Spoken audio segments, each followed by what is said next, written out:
All right. Good morning, everybody. We thank you so much for being on our wake-up call this morning. And we have been going through the book, Little Things Matter. And I'm excited today. I have a dear friend of mine and business partner that's going to be sharing today, Mr. Andi. He is all the way up in North Carolina on a beautiful lake that I've not visited yet, but I'm excited to. It's Lake Toxaway. Hopefully I pronounced that correctly. But I have known him now, I guess maybe over 15 years. It's been quite a while, so he's been very amazing, him and his wife. I've learned so much from him in business and excited for future things ahead as well. So, Mr. Andi Duli, if you're on the line, please hop on and share with us today. All right, Jennifer, thank you very much for the introduction. And welcome, everybody. Hey, guys, good morning. Good to be on this call this morning. I love the chapter alone, Little Things Matter, because the little things truly are the big things. And we're going over chapter 71, which is called How to Avoid Misunderstandings. Boy, it's a short one, but that's such a powerful topic because success in life, especially in business, truly depends on people, through people, from people, and how we communicate with people. I think it's one of the most important things. So I'm going to read, there's only a couple of paragraphs. I'm going to read you from the book, and then I'll give you some of my thoughts, and I'll pass it back and forth with Jennifer. So here you go. The author starts by saying that in his early career, he found himself involved in many situations that resulted in misunderstandings. And he says, my natural reaction was to blame other people rather than accept responsibility. Oh, there's so much power in that sentence, by the way. After years of misunderstandings, often resulting from wrong assumptions, he says, I made the decision that I would accept 100% responsibility for all my communication with other people. This decision to accept responsibility has forced me to become a more effective communicator and has improved my ability to identify warning signs where there may be a breakdown in communication. So he shares with all of us 6 things, 6 steps that has helped him to be more effective communicator and avoid misunderstandings. Number 1, he says, make sure written communication is clear. Always read your written or typed text messages or emails and ask yourself, how could this message be misunderstood? This extra moment or time is worth the investment in your brand and in your relationships. He says, I review just about every email I send, and in many cases, I'm able to refine and clarify my message because I went over it. The more you focus on the clarity of your communication, the better communicator you become. Number 2, he says, evaluate the clarity of your oral communications. So whether you're having a casual conversation with a friend, whether you're giving someone directions or leaving a voice message, or providing instructions to a business colleague, always focus on the clarity of your oral communications. Look for signs of confusion, such as a quizzical look or the same question repeated more than once. And by the way, speaking of that, when I read this, I remember when I first started doing trainings for the team, like, group trainings in person, if the whole crowd had left, I would have probably still been talking because I was too focused on myself versus on the crowd and the clarity of my message. So that was kind of funny reading that. Number 3, write things down and repeat them. Writing down all instructions that are given to you, whether you're, simply as going to the grocery store for your parents or spouse, whether you are just ordering takeout food for the family, or simply work on a project, always write everything down. Writing things down helps you remember and reduces the stress in the process. And take one additional step. Repeat the instructions to the person who gave them to you to ensure the accuracy. Number 4 is watch for potential misunderstandings. When you choose to accept full responsibility for all misunderstandings, something interesting will happen, he says. You begin to see warning signs that you have previously overlooked. It may be a facial expression, a comment made, or a distraction in the background that just alerts you to the possible miscommunication. Number 5, he says, confirm all details and put them in writing. When a task or an event is, my responsibility, he says, I confirm all the details in writing. If I have a call schedule, I confirm the date of the call. I confirm the time, the time zone if appropriate, and who is responsible for what. Once confirmed, then I put it in my calendar. And number 6, and the final one, he says, ask other people to repeat what they have heard. Ask people to repeat your instructions. You may say, Bob, before we wrap this up, can you please confirm your responsibilities as part of this project, or can you confirm my address? Can you confirm the place and the time, or my email address, or whatever instructions you give to somebody? Make sure that taking this extra step will avoid so much pain down the road. Repetition, he says, forces people to articulate your directives in their own words. It also clarifies whether or not you have been understood.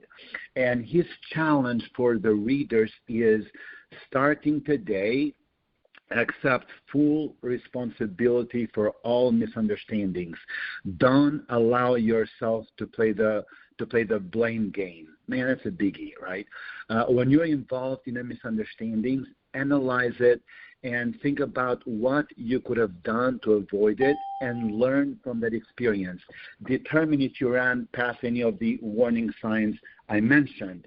And his last word to the readers is, avoiding misunderstandings increases your value to the marketplace. And by the way, we all know that we get paid for the value we bring to the marketplace, to the people. So avoiding them enhances the respect from other people and enables you to lead more effectively and help and connect with people better. So with that said, Jennifer, before I share some thoughts, closing comments, I would love to pass it to you for any thoughts you may have on this chapter, on avoiding misunderstandings, or anything that may have spoken to you.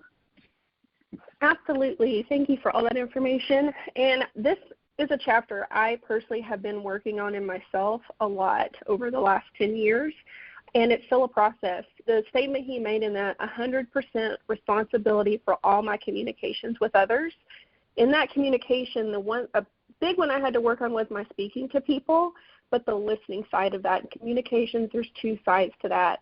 And I love when he was going in this, he was talking about repeating to them, but having them repeat to you. And although we're talking a lot about business and a lot of these things, like that relates to our children, to our intimate partnerships, any kind of partnership in our life. And I know personally for me, whether it's my boyfriend or even his little girl, and in business, I've had issues with misunderstandings tremendously. Just had one last weekend. And what did we do? We did exactly what he talked about in here, like we talked about it, like where did this go wrong? We don't want to get all upset about it. What went wrong? What can we do better next time so that this doesn't fall through the crack? And also when you look at communicating with people, it's remembering like we all have experience in our life that we filter what someone's saying through. So I could relay something to somebody and they could take it a whole nother way than somebody else, and miscommunication can happen. So truly taking these steps to go through these, to know exactly what we're relaying to the person, do it to the best of our ability, to go back and say, how can I misunderstand this myself? So you can kind of tweak some things. Like that can cause so much less drama and less conflict in the future for sure. I'll pass it on back to you. Yeah. Good thoughts, and the listening part is so important. And Stephen Covey, in his book 7 Habits of Highly Effective People, which was one of my favorite books of all time, I read it a couple of times, hard to read but so worth reading. He says, understand before you're understood. Now, it's harder to do that because you're putting the responsibility on yourself. It takes extra effort, but it avoids so many communications and misunderstandings. And I'm a believer that we're either blaming or we're improving. And a good sign of maturity is really accepting responsibility in life. And I'm a firm believer, man, that a big chunk of our joy, a big chunk of our fulfillment in life, comes from our relationships and how rich our relationships are, especially with our spouse and family members and close ones. And to have a rich relationship. By the way, we all make mistakes. I make them daily, you make them daily. And the words, I am sorry, they're beautiful words. They're words that bring healing.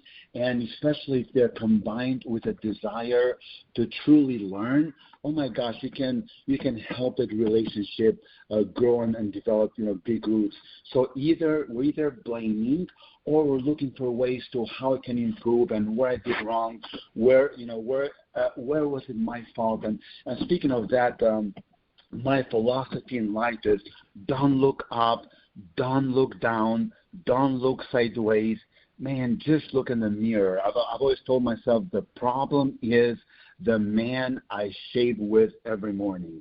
If I can get that man to think right towards people and accept responsibility, I think that's where the money is, that's where the change is, that's where the growth is. And the reason is, if you had a piece of paper right now, if you were to write down one small circle and then as big of a circle you can on the piece of paper, the small circle are the things that you can control in life and with other people. And everything else, whether it's the weather, other people's actions, decisions, and so forth, everything else goes into the other circle, and let's call that things out of your control. And the more we focus on things that we cannot control, I feel like, the more stress, the more anxiety, and the more crazy we become. But if we focus on things that are in our control, things that we're in charge, and again, good, simple communication, whether it's other people and to ourselves. I mean, the inner dialogue is so important. That definitely helps, and listening is a big part of that. And so people are people. They always do what's best for them, and taking responsibility for your actions, for your communication, how you come across, because let's face it, communication truly will make you or will break you in business, in relationships, and in life. And, going over some of those 6 things that the author spoke about this morning, and being mindful of whether it's especially written communication, it is such a huge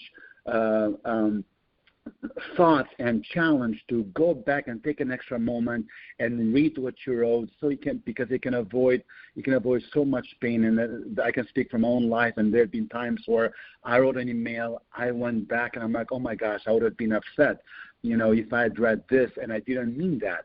So anyway, with that said, I hope this chapter and this call helped. Appreciate you guys being here every day, Monday through Friday at 8:15 Central Time for our wake-up call. And Jennifer, let's unmute the line, and let's tell everybody goodbye, and you guys have a blessed day.